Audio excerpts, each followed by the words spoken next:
নমস্কার বন্ধুরা, মুনমুনের পাঁচফোড়নে সকলকেই স্বাগত। আজ আমার পাঁচফোড়নে আমরা শিখব পূর্ব বাংলার একটি মাছের রেসিপি, কাতলা মাছের কাসুন পোড়া ঝোল। কেন এটাকে কাসুন পোড়ার ঝোল বলছি রান্না করতে করতে বলে যাব।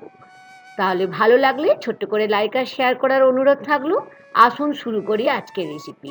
আমি এর জন্য কাতলা মাছ নিয়েছি 4 পিস।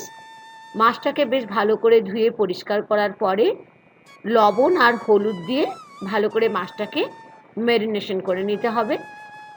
আর যখন ম্যারিনেট করবেন হাতে অল্প করে সর্ষের তেল মাখিয়ে নেবেন, তাহলে কাঁচা মাছের যে একটা গন্ধ থাকে সেই গন্ধটা হাতে লাগবে না। ঠিক এরকম করে বেশ ভালো করে প্রত্যেকটা পিসকেই আমি লবণ আর হলুদ দিয়ে ম্যারিনেট করে নিলাম। এখন আমি কাতলা মাছের কাসুন পোড়া ঝোলের জন্য প্রথমে একটা মশলা তৈরি করব। আমি গ্যাস ওভেনটা জ্বালিয়ে দিয়ে একটা কড়াই বসালাম আর নিয়ে নিলাম 2 চামচ সর্ষে। আমি কালো সর্ষেই নিয়েছি এবং এটা কালো সর্ষে দিয়েই কিন্তু খেতে ভালো হয়। সর্ষেটাকে একটু লো ফ্লেমে 1 থেকে 2 মিনিট আমি রোস্ট করে নিলাম। আর রোস্ট করার পরে ঠান্ডা করে নিতে হবে। করে নেওয়ার পরে মিক্সির জারে একটা একদম মসৃণ মানে একটা স্মুথ পাউডার বানিয়ে নিতে হবে। আমি দেখিয়ে দিচ্ছি কতটা স্মুথ হবে, দেখুন একদম মিহি গুঁড়ো করতে হবে, ঠিক আছে? ঠিক এইরকম। তাহলে আমরা রেসিপিটা শুরু করে দিচ্ছি।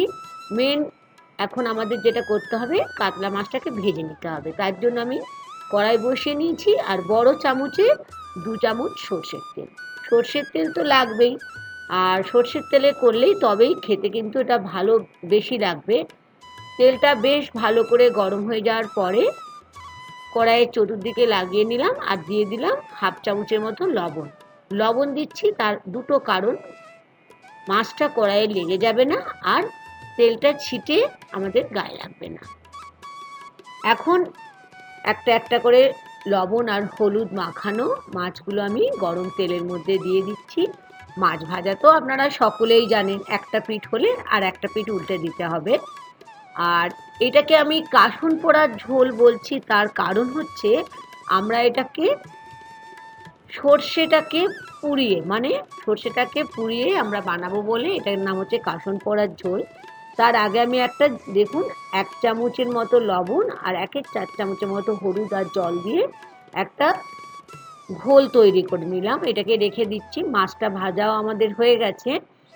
আর এই রান্নাটাতে মশলা কিচ্ছু লাগছে না, লবণ আর হলুদ, তার সাথে সর্ষে তো লাগবেই। মাছটা ভেজে আমি তুলে নিচ্ছি। আর আমি এই মাছের যেটুকু তেল আছে সেই তেলের মধ্যে আরও একটুখানি সর্ষের তেল দিয়ে দিলাম। এখন এই তেলটা বেশ ভালো করে গরম হয়ে যাওয়ার পরে দিয়ে দিচ্ছি কালো জিরে 1/2 চামচের মতো। কালো জিরেটা যখন একটু সুন্দর গন্ধ উঠবে তখন দিয়ে দিচ্ছি 2টো কাঁচা লঙ্কা। অবশ্যই কাঁচা লঙ্কাটা দেখুন ঠিক এরকমভাবে আমি স্লিট করে নিয়েছি, তাহলে কাঁচা লঙ্কাটা ফেটে গায়ে আসবে না। কাঁচা লঙ্কা কালো জিরেটা 30 সেকেন্ডের মতো আমি ভেজে নিলাম লো টু মিডিয়াম ফ্লেমে। এখন হলুদ আর লবণ দিয়ে জলের মধ্যে যেটা গুলে রেখেছিলাম সেটা দিয়ে দিলাম। এখন বেশ ভালো করে এটাকে 1 মিনিটের মতো আমি ফুটিয়ে নেব। আর কাসুন পোড়া ঝোল বলছি তার কারণ হচ্ছে আমরা এখন আগে বলে দিই, মাছটা প্রথমে আমি এই ঝোলের মধ্যে দিয়ে দিচ্ছি। আর কাসুন কথাটা এসেছে সর্ষে থেকে। পূর্ব বাংলার লোকেরা না সর্ষেকে কাসুন বলে, কাসুন্দি বলি না। কাসুন্দি কথাটাও এসছে সর্ষে থেকে, তাই আমরা বলি কাসুন্দি। আর এই পোড়া বলছি তার কারণ হচ্ছে সর্ষেটাকে আমরা পুড়িয়ে নিচ্ছি, পুড়িয়ে মানে আমরা রোস্ট করে নিচ্ছি, সেই জন্য এটার নাম হচ্ছে কাসুন পোড়া ঝোল। এটা খেতে কিন্তু ভীষণই সুস্বাদু। আমি এখানে দিয়ে দিলাম 2 চামচের মতো সর্ষে গুঁড়ো পাউডারটা। আর এই সর্ষে গুঁড়ো পাউডারটা অবশ্যই আপনারা আপনাদের ইচ্ছা মতো বেশি কম করতে পারেন। যদি একটু পাতলা ঝোল খান তাহলে কম দেবেন, যদি একটু ঘন খান তাহলে একটু বেশি নেবেন। এখন এটাকে 1 থেকে 2 মিনিটের মতো বেশ ভালো করে ফুটিয়ে নিচ্ছি। আর একটা কাঁচা লঙ্কা আর ধনেপাতা ওপর থেকে ছড়িয়ে দিলাম। দেখলেন কত সহজে আমাদের কাতলা মাছের কাসুন পোড়া ঝোল হয়ে গেল। খেতেও ভীষণ সুস্বাদু। মুখে যখন দেখবেন কিছু খেতে ভালো লাগছে না বা সামনেই তো পুজো, পুজোতে এত আমাদের রিচ খাওয়া হয়, তখন মনে হয় একটু হালকা কিছু খাবো। তাই এরকম কাসন পোড়া কাতলা মাছের ঝোল করে খেতে পারেন, রুই মাছ দিয়েও করতে পারেন। আর আজকে রান্নাটা কেমন লাগলো অবশ্যই আমাকে জানাতে ভুলবেন না।